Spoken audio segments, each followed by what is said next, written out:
So you can cope with that really difficult work. You can cope with the sleepless nights and the working every weekend, because you know as soon as you hit that next mark, you can afford to take on your next person who'll help you, the next office member. And you can start doing that in advance. So instead of waiting until it happens, you can start putting the recruitment adverts in, trying to recruit that extra person, or developing one of your current staff into that role early enough so that once you hit that mark, you can put them in place. And then it's the same as you go up along the whole. Tea with Tobi, tea with Tobi, tea with Tobi, tea with Tobi, tea with Tobi, tea with Tobi, tea with Tobi, tea with Tobi. Hi, I'm Cameron from Smooth Digital, and welcome to Tea with Tobi, the show where we ask and answer the questions playing on the minds of care business leaders. This week's episode is sponsored by EveryLife Technology, and we're going to kick off the show with a few words from our Marketing Strategy Director, Tobi Ali Usman. Well, it's great to be here and great to be in season 2.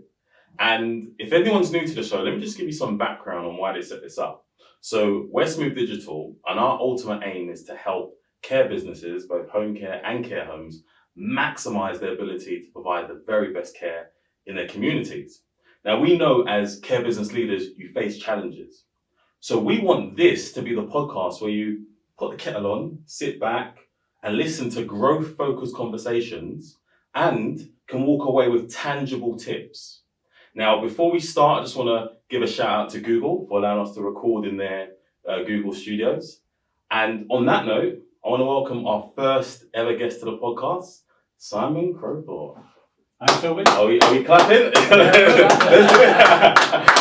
do it. Special Good to one. meet you. Thanks. Just before we get off into the meat of the actual podcast, for the audience's benefit, Simon, do you want to give us a little background on yourself and your area of expertise in the sector? Yeah, I've been working in social care for 20 years now. I came from quite a diverse background. I was an engineer, I've been a soldier, I have worked for banking in international banking as a project manager. Didn't like the corporate life, left, wanted something more meaningful, and set up a domiciliary care business with my brother. Just as it was about 2001, we set that up.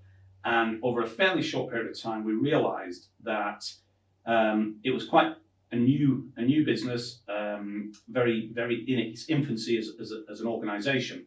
And we could bring an awful lot of big business way of doing things, the best things, but into a small business environment. So we ended up growing that business from a startup where I went out, I put the gloves on, I was out changing incontinence pads, I was out doing the visits, I was doing the on-call, absolutely started from rock bottom, and we built it up to 7 branches, contracting with 10 local authorities, and having about 450, 500 staff. And then at which point then, we sold that then to a large PLC, and we exited the market completely. In that time, we've also owned nursing homes and care homes. We bought them, turned them around, sold them, some to better degree of success than others. And then I've also run training businesses, because I got very annoyed at the fact that some of the training providers were way back in the day couldn't deliver. They were good at delivering certificates to my staff, but my staff weren't any better at their job. And I wanted my staff to be the best so that my service users got the best care. Everything was around what the service users did. Everything was about the service user. So I ended up setting up my own training company so I could deliver training in the way that I wanted my staff to do things. And then when we sold the home care business and the nursing homes, I kept the training company, sold that eventually, moved out of the care sector completely, did something totally unrelated, and set up an e-commerce business selling boxing and mixed martial arts equipment. So it wasn't anything related. And then ended up coming back into it again. I think it's something that, it's a very high pressure environment, and anybody watching this knows that. It's a very high pressure environment. You can get burnt out quite quickly, but it's also something that has a huge amount of reward. And once you've kind of worked in the sector, it's very difficult to leave it. You want to come back because nowhere else has a sense of satisfaction, as well. It can burn you out, but at the same time, it can also give a lot back. So I ended up coming back. Did a little bit of work for one of the huge providers, one of the biggest home care providers. Didn't like it. Realised that I'm not a corporate person at all. That didn't last very long. left and started doing bits of consultancy, and I ended up then doing some work for a local authority where I set up a specialist service for them. They created, I did all the research and the business planning to create a domiciliary care business that was a private sector business, a for-profit business operating in the commercial and the private sector, but was 100% owned by the local authority. So we set it up as a it wasn't even arm's length, it was a completely separate business that operated commercially. That's still going today.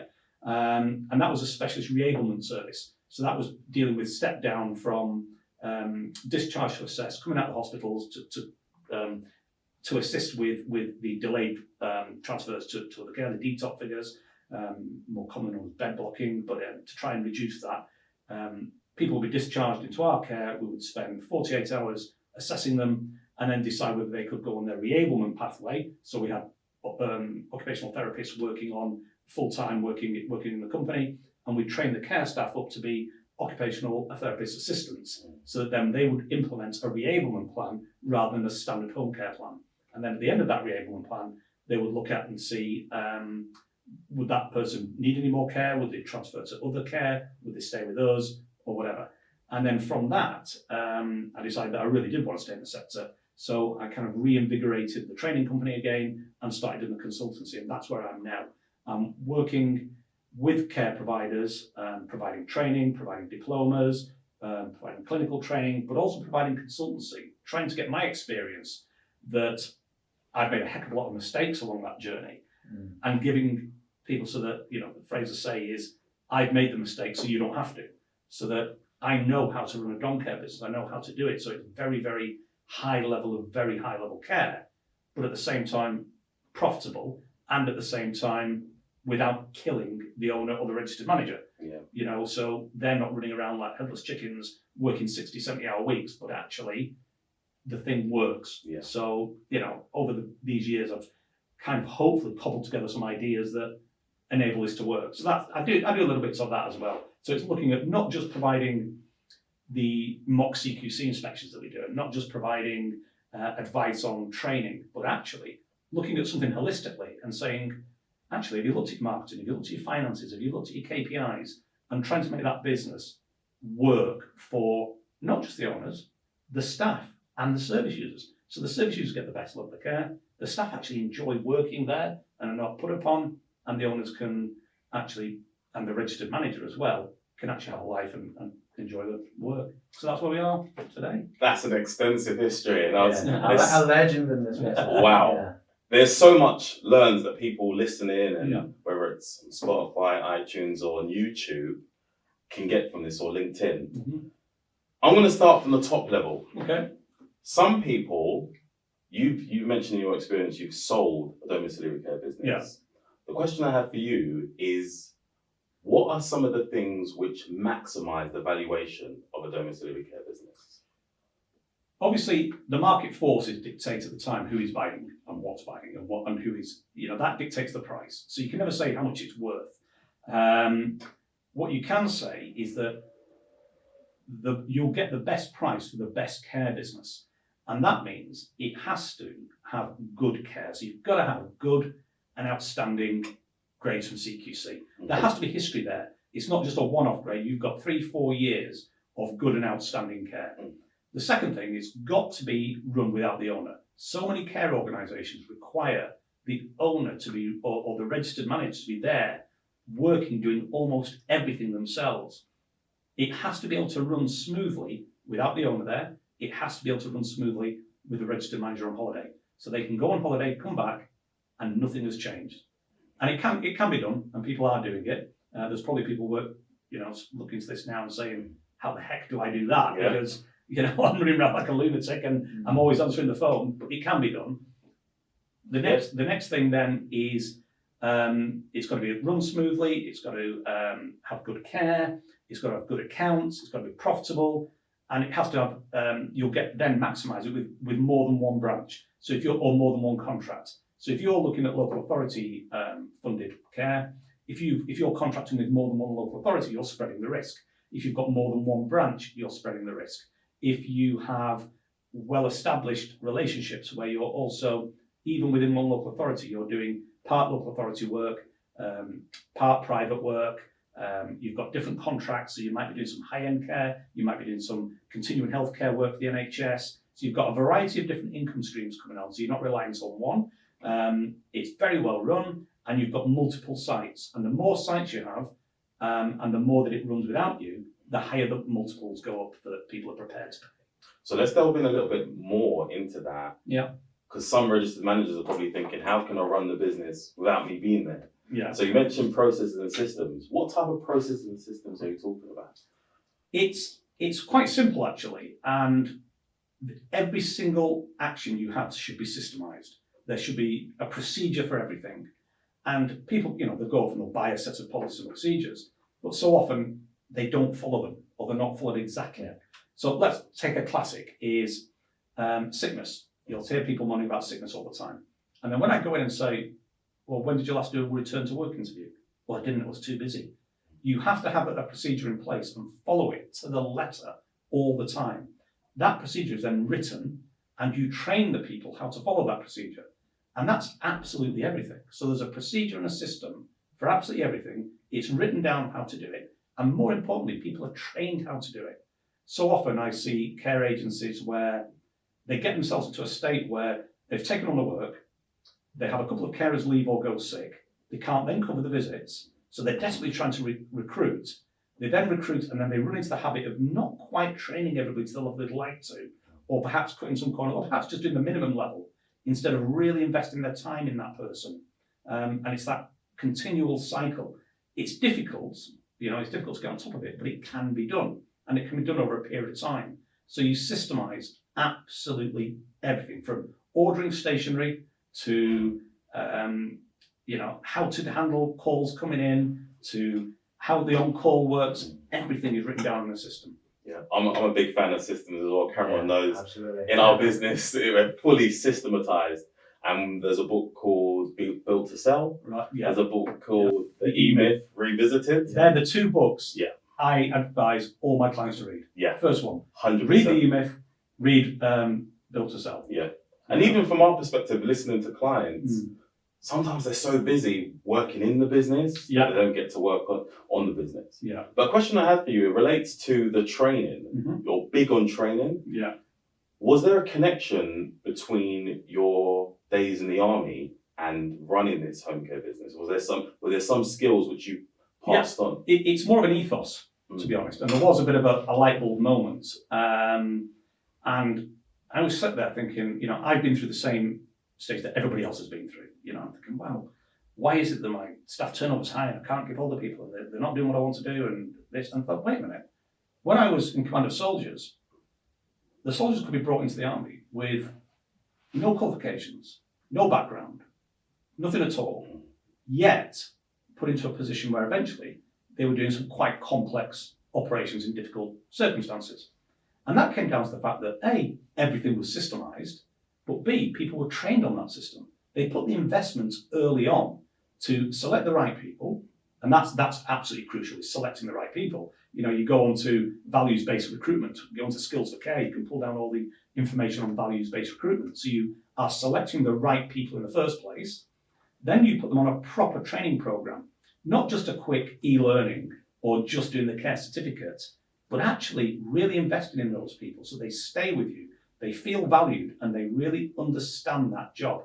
And the more effort you put in at the beginning, yes, it costs more money, but it really saves you a fortune down the line because those people stay, they understand the job, and then it's not just in the staff. Where I see a lot of people falling down is they don't invest in that first line manager. That first line manager being the senior carer. So we developed a 1 week training program just for seniors. So it was taken away from work. It was 1 week off work every day in the classroom, going through scenarios, going through on-call scenarios, going through what's likely to happen, going through the paperwork. And then even when they finished that classroom session, we would then go and carry on with shadowing, where the registered manager would then help out and mentor and shadow that senior. So we were really putting a lot of, and that went all the way through. So it happened from carers to seniors to care managers to the registered manager. So I'm then mentoring the registered managers who are fantastic caring people, but I'm then teaching them how to do the business side, how to set up the systems and And that was absolutely vital. It's putting that resource, that training resource into people. Not just getting the tick in the box, oh, I've done my mandatory. Not just getting the tick in the box saying, yeah, I've got my level 2, my level 3, and everybody's doing that. But actually investing in that people, or in those people. That made a huge difference. It's not an overnight thing. Yeah. You don't see it straight away. And that's why people shy away from it. They also see that they'll take people on board and then staff will leave after they've put in all that work. Yeah. That's just part of it. If you can accept that that's part of it, the staff that do stay with you will give you 10 times that return later on. And then you build on that base as you go along. So staying on the sort of theme of building up the valuation for sale, you've got your processes, your systems in place, you've got your training in place. What are the other sort of cogs that help build up that valuation? It's got to be good leadership. And like I say, the absolute key thing is it to be able to run without you. That's the goal. If you can get that business to run without you in present, that's when it's worth something. And it's got to be profitable. So you can get it to work without you, but it might be making a tiny profit. And it's great. You might be as a manager or as an owner taking a certain amount of income out of that and you're happy with that. But actually, you might be able to increase that profit, not by actually increasing your rates to service users, not by decreasing your staff pay rates, quite the reverse. You might actually be able to increase your staff pay rates, but looking at the back end of your systems and seeing how efficient you are. You can look, especially nowadays, there's so many IT products out there, digitization of things that will make everything far more efficient. You have to look at every process, and this is why you systemize it. You can look at a system that you do and then think, right, is this too long-winded? Can I take a chunk out of that system and make it shorter and more, more efficient? Yeah. Can I automate it? Can I outsource it? If I'm outsourcing something, can I bring it in? So it's being able to look at your, a lot of care agents again, they'll leave the accounts to the accountant, and they're only interested in they get the accounts back and have they made a profit and can they pay the staff, and have they got enough profit to make them to pay themselves. Actually, you've got to take a bit more interest than that to say, am I getting the best value of this? Every single supplier you look at saying, right, can I get my gloves cheaper? Can I get this cheaper? Can I that? But actually looking at how you do things in your office. Is this the most cost-effective way of doing something? If you've got a training room and if you're big enough to have, say, a full-time training manager, and I was talking about this with one of my clients the other day, they have a full-time training manager. So that's a cost to the business. They run training, which is brilliant, really good quality training. They're rated a good provider, and they've got one outstanding and under caring. So really good training program. So I said, why don't you, if you've got a training room and a trainer, why don't you open up your training and train some of the local care homes and staff and charge 20 or 30 quid? And they can come on your training program. And we sat there and did a very quick calculation. And it worked out that if they just ran one training course a month that they opened up, the wages of the trainer was covered completely. So it's just that's just one little thing. Yeah. But for that situation, that's 20,000 straight on the bottom line, Yeah. And if you're doing multiples of 3, that's a decent amount of money, straight on the bottom line. That's just one thing as well. So it's looking at that. It's understanding how your business works as a business. Yeah. And quite often in the care sector, business can be a dirty word.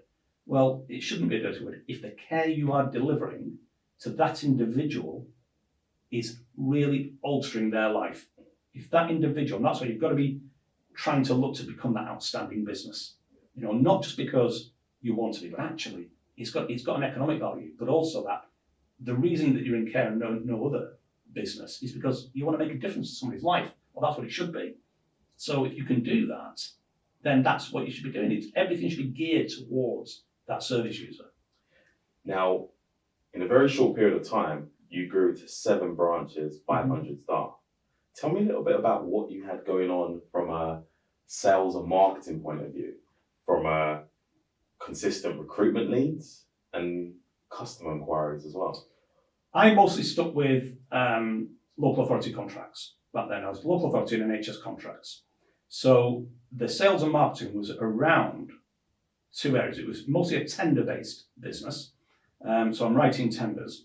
But also, I was getting involved at quite a high level with working groups with local authorities. So when you're working at, and this is the advantage of when you set up a business that then doesn't need you every day, you can either go on holiday a lot, you can go on the golf course, you can do your leisure time, Exactly. or you can do other stuff that you can't do when you're working in the business. And that meant I was on every working group, I worked with local authorities on new ideas, I volunteered on places, I worked all over the place. And it meant that I also had a bit of an influence in the types of tenders that would go on, and I knew what was going to come down the line. So therefore, not explicitly, I just got the idea of, anybody that works on the working groups you're dictating the flow of it all. So that's how I designed my delivery. So that when the tenders came round, I had the perfect delivery already. I also bought businesses. I bought failing businesses, businesses that weren't working very well, businesses that we just took over, which were an absolute mess, and we turned them round.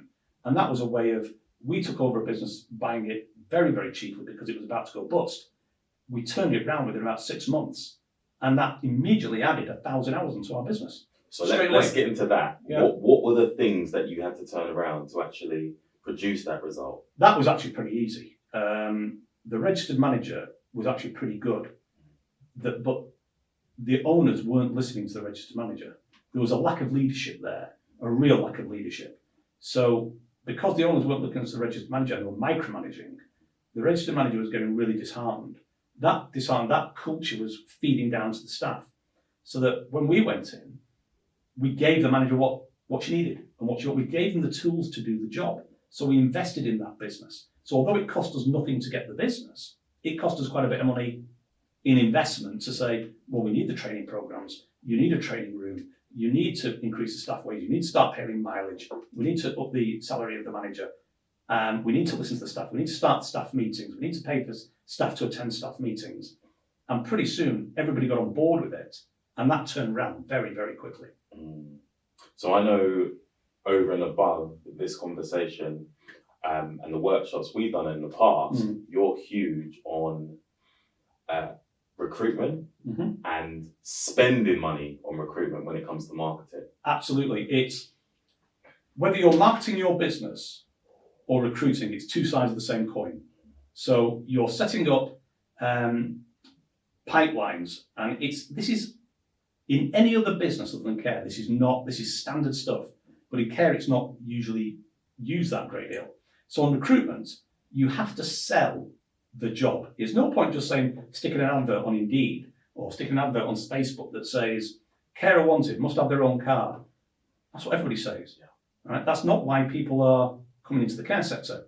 And there was actually a bit of a light bulb moment for me, and I was in the queue at McDonald's up in Lancashire, in one of the areas, and I was looking around and I saw a recruitment poster for McDonald's, and it didn't say come and flip burgers for minimum wage. It said join our crew. Yeah. And that's all it said, nothing else. Join our crew. And there was a picture of 3 people, smiley face, looking, and it was just that image that made you think, oh, this is a cool place. But it's not. You're flipping burgers for minimum wage. So they go, wait a minute, the care sector's got so much more to offer. You could come onto the care sector as a minimum wage carer with no qualifications.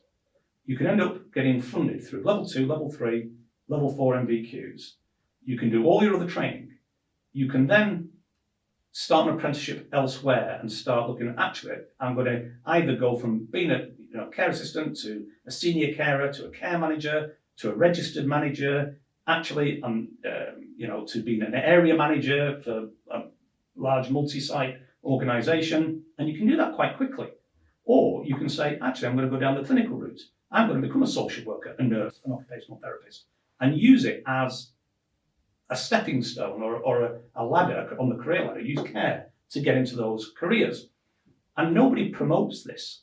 If you promote that and you promote the job and promote the career, you can then start hopefully attracting people who never would have thought to go into care, because all they hear is the negativity in the press. What they don't realise is, actually, I can make a proper career out of this. This is a really good career full of a whole host of opportunities.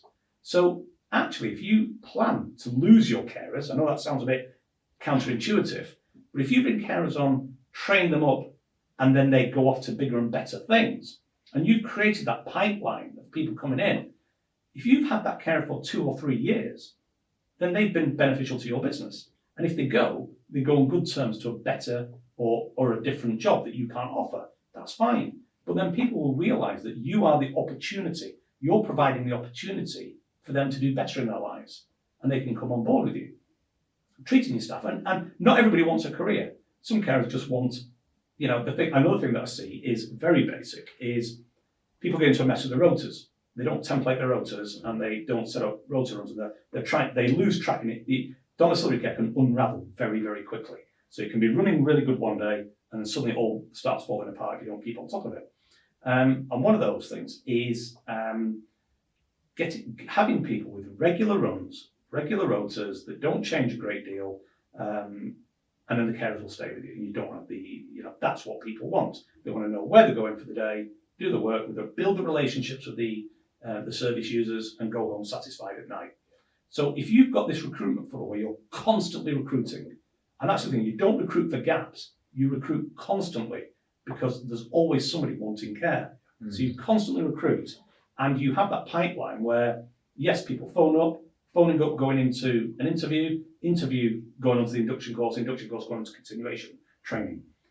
But again, that's got to be a slick, professional, systemized thing. So you don't want the person on call taking phone calls from prospective candidates, because the person on call is having enough trouble trying to cover the visits that somebody's just gone sick, and they'll get fed up with it. For a very, very small amount of money, you can have a virtual PA take all the calls. So you're not mithering the person who is on call, and it sounds more professional. And you want to sell that job and sell the idea of the job all the way through. So you're selling it on the website. If they make a call, you do a little sales pitch about how great it is to work in care in general and for your company in particular. When they come to interview, you tell them, you do a bit of a sales pitch again about how great it is to work in care, why your company is better than others. Give them a brochure. If you've got a brochure for a client, why wouldn't you have a brochure for a carer? Give them a brochure to download, or that you email to them, or physically give them when they turn up, that tells them about your company. But again, it's a bit of a sales pitch in there about what they're coming from. So you've got this sales mentality where you're selling the job and selling your business to that individual to make them want to come to you. Yeah. One of the things we see as well is, just pointing out there and being quite blunt, some recruitment managers have been pretty lazy when it comes to inbound inquiries coming through. And sometimes they favoritize certain platforms. So let's say, for example, an inquiry is coming in from Indeed. That person's already a carer. The conversation that they have with the recruitment executive is probably very direct. Do you pay in between jobs? They already know what CQC is. Yeah. Versus someone who's working in a completely different industry. Yeah. Like you said, you've got to excite them about the opportunity.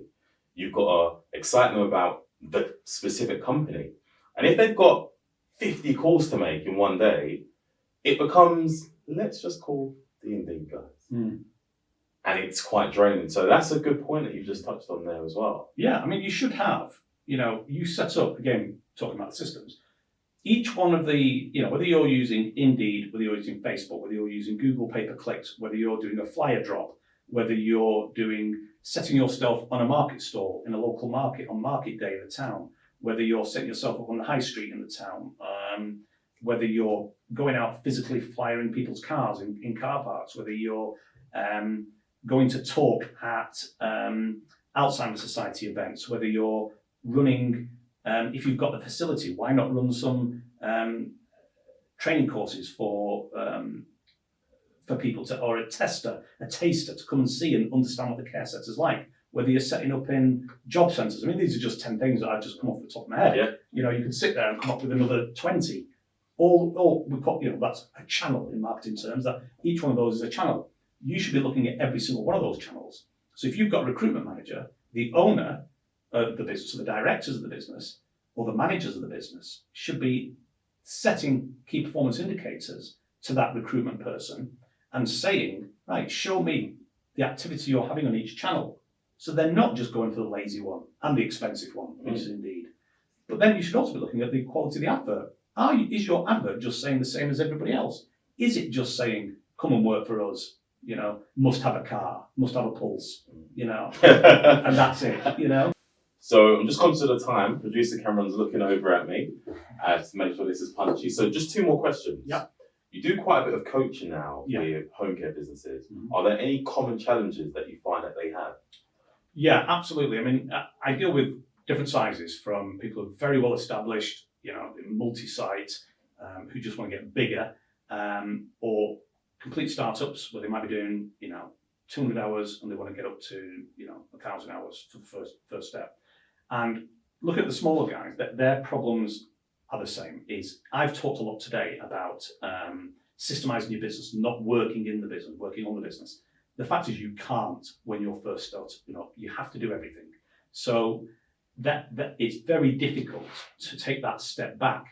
But what happens is, if they haven't planned ahead, they end up getting caught up in that and never being able to withdraw it. So there'll be people now listening who get this. They'll be out, the phone they'll be doing yet another weekend because the staff have let them down. They'll be on call all the time, and they can't figure out how to take that step back. And the fact is, if you plan that from the very beginning, so that for example, say you want to go from 200 hours to 1,000 hours, that's an increase of 800 hours. So say you want to do it in a year, for example. You then split it out into each month, so you know how many hours you want to grow by each month. If you know what your average hours per client is, you know how many clients you will take. So that tells you how many clients you'll have to recruit each month. So that tells you straight away how many staff you need. So you know then how many staff you need to recruit every single month in order to hit your growth rate. So you set up, going back to what we were talking about earlier about the recruitment pipeline, you set up that recruitment pipeline to recruit those many staff. So for example, on that growth rate, it might be 2 staff a month that you need to add. You can add in a factor of the fact you'll lose some staff as well. So it might be 2 staff one month, 3 staff the next, 2 staff the next, then 3.